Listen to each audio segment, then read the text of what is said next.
So we're working our way through the book of James. We're in James chapter 1. We've looked at the first 3 verses. Last time we talked about the joy that can be found even in difficulty in our lives, in learning perseverance, the ability to keep going through difficulty. Now let me read for you James chapter 1 and verse 4. He says, "And let steadfastness have its full effect, that you may be perfect and complete, lacking in nothing."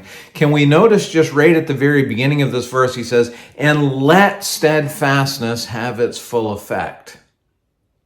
What I want you to see here is that there is a combination of things happening in our lives. In other words, first of all, we have God who is superintending everything. We believe that God is sovereign. That's what his word says. He's in control of this world. He's in control of us. He holds our lives in his hands. Nothing happens to us that he does not allow to happen, that he does not cause to happen.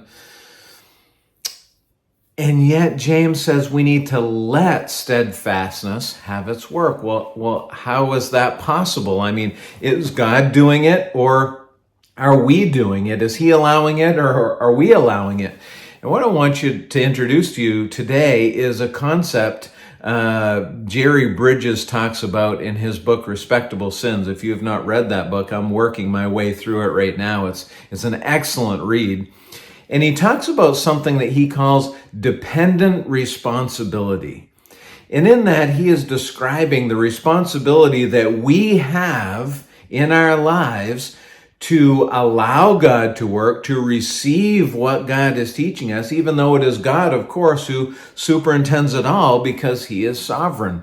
I often quote Philippians chapter 2, verses 12 and 13, where Paul says, "Work out your salvation with fear and trembling, for it is God who works in you both to will and to do his good pleasure." And that verse, those 2 verses always stand out to me, because he says, work out your salvation because God is working in. Well, which is it? Am I working it out, or is he working it in? It's both.